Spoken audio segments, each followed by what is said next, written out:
I am Assistant Professor Anil Gupte from Department of Physics from SNJP Arts Commerce Science College, Chandwad, Nasik. Today we are going to see the types of superconductors. There are basically two types of superconductors, type 1 superconductor and type 2 superconductor, and we will see the various applications of superconducting materials, and also we will see the Josephson effect regarding the superconductors. Let us see.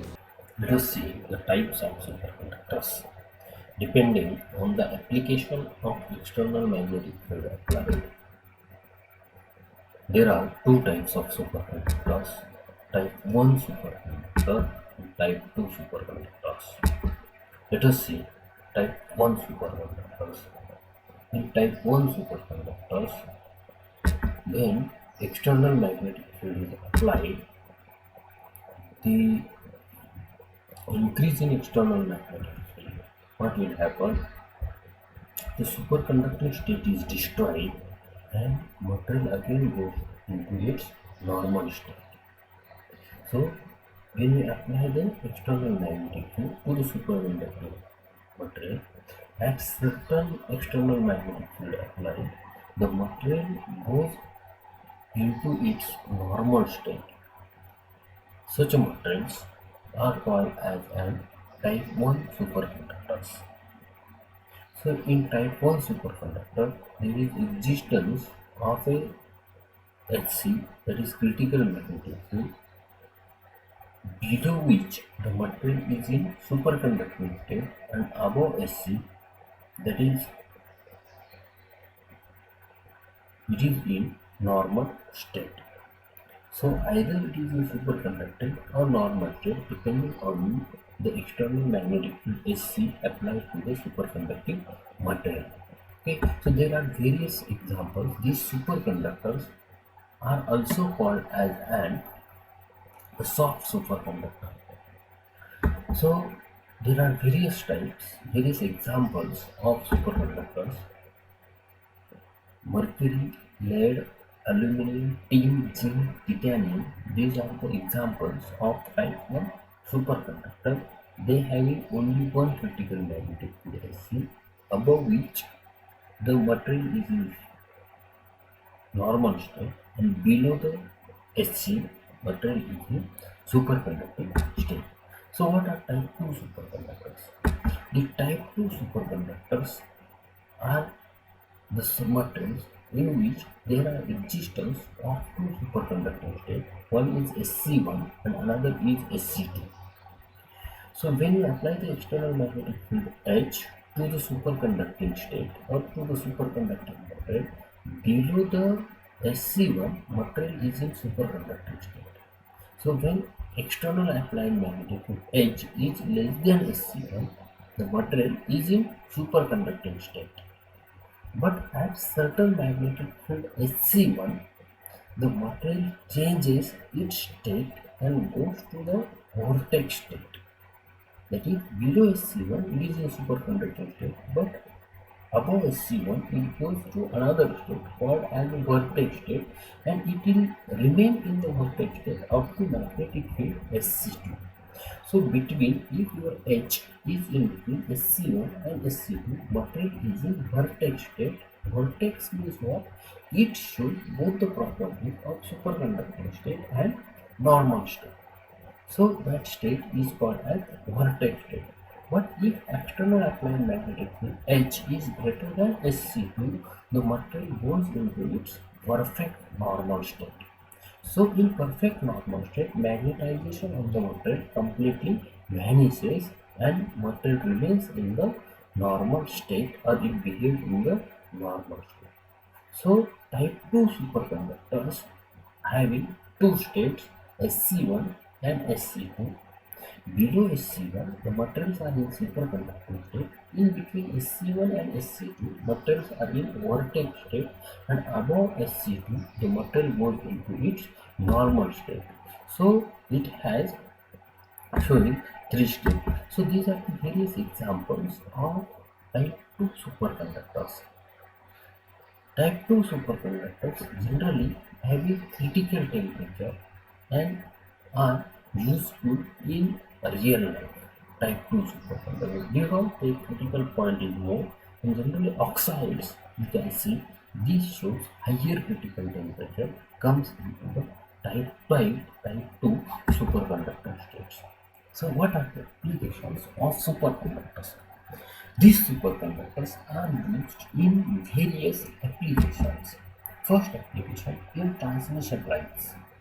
In transmission lines, power losses are more when you are using your ordinary wires because in ordinary wires the heat produced is more. When heat produced is more, power losses will be more. But instead of using the ordinary wires or ordinary cables, if you use the superconducting cables for the transmission, what will happen? Resistance will become zero. When resistance will become R will become zero, means I square R will become zero, means power loss is zero. Means no power loss. So no power loss means no energy dissipation. That's why these will act or superconductors will act as a very good option when you want to avoid the power losses. So how superconducting cables can be made? If you see here, this is superconducting cable at the center, and this superconducting cable is surrounded by the liquid nitrogen. We know that liquid nitrogen having very low temperature, about 70 Kelvin. That's why what will happen? This superconducting cable having its placed in low temperature. The material placed in low temperature will act as a superconductor. That's why this cable will become very costly because you have to maintain the low temperature so that the material will show the superconducting property. So around that again sealed will be there so that this liquid nitrogen will be protected from the outside because outside room temperature is very large 300 Kelvin, liquid temperature 70 Kelvin, means difference is very high. That's why this seal should be also strong. That's why cost will increase. So material placed in low temperature and to maintain the low temperature again seal will be very strong, should be applied. So in this way superconducting cables can be designed. So in power generation, if we give you for the ordinary grid, the grid size is very large. Okay. In superconducting state, if you use the superconductor, you are having very small grid size, and these small grid size will generate 99% efficient and half size as compared to your conventional grid size. The power distributed in superconducting magnetic energy storage systems, that is DSMES, the reserves of over 3 million watts and also stabilize line voltage during the grid disturbance. So stabilization is more for the superconducting type of grid materials. So third application, that is superconducting magnets. If you construct the electric motor with the help of superconducting magnets, we can see that this motor having 5000 HP, 5000 horsepower.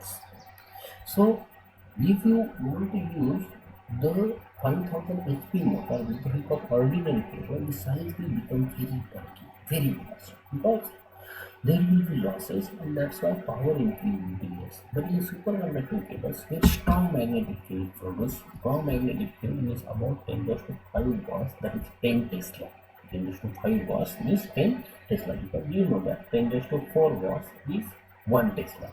So 10 to 4 into 10 is equal to 10 to 4 means Tesla. So 10 Tesla is 10 to 5 watts. So the motors will be lightweight, high intensity, compact magnets will be there. So superconducting magnets can be used.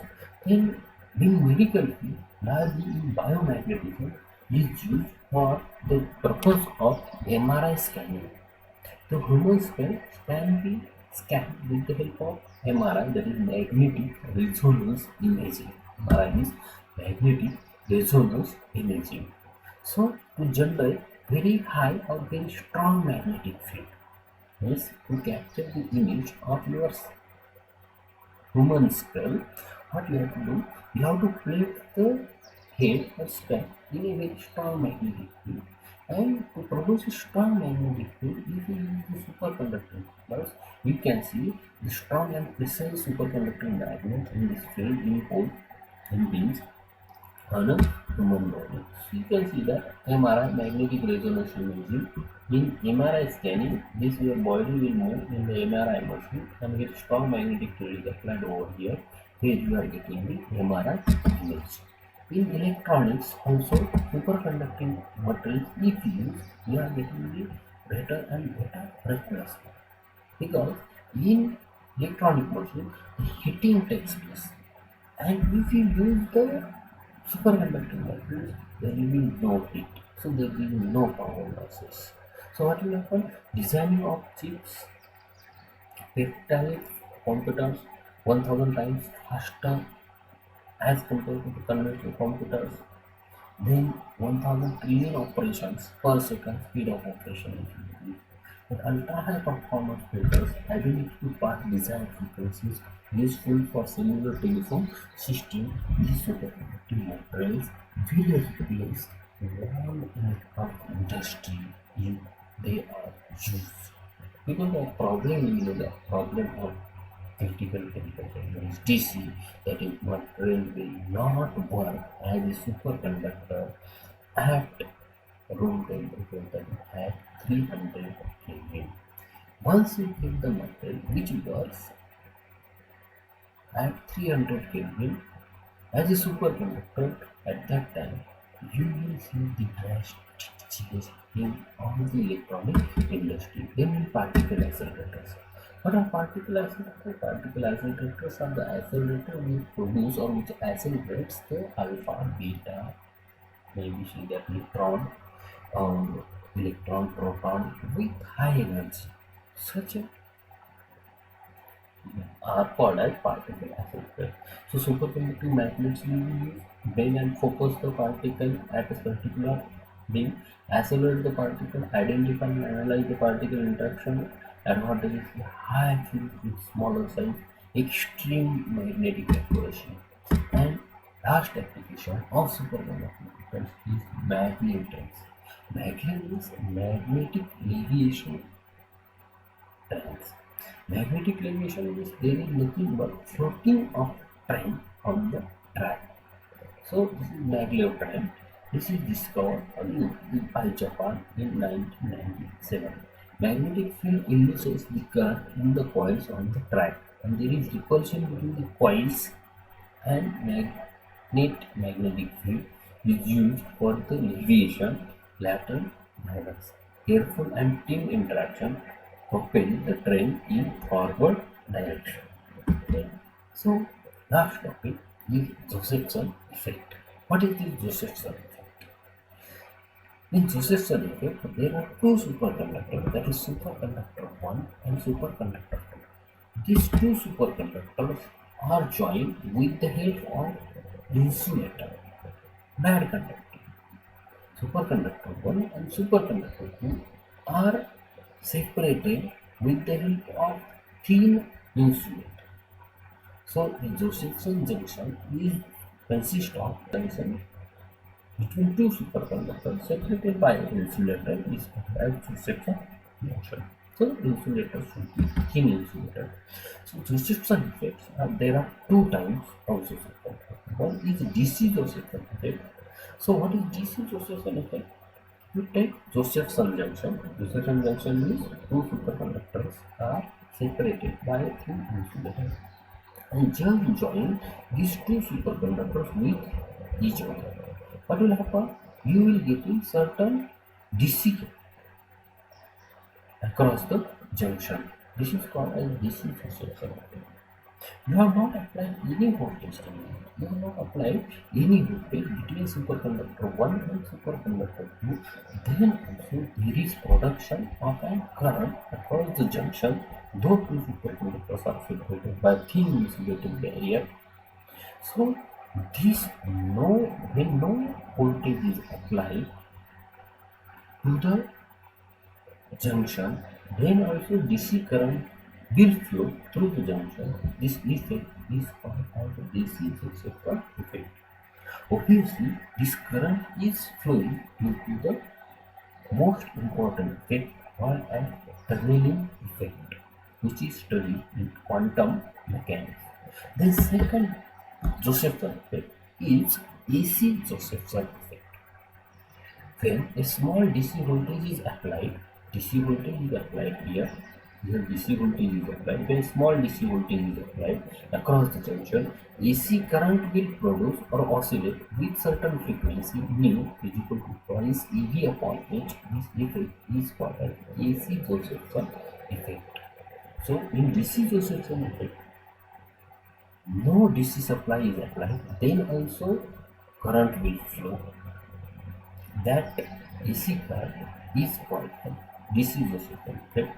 But when you apply the DC voltage across the junction, AC current will flow through the junction, through the barrier with certain frequency mu is equal to twice EV upon H. This effect is called as DC Josephson effect. Thank you. Have a nice day.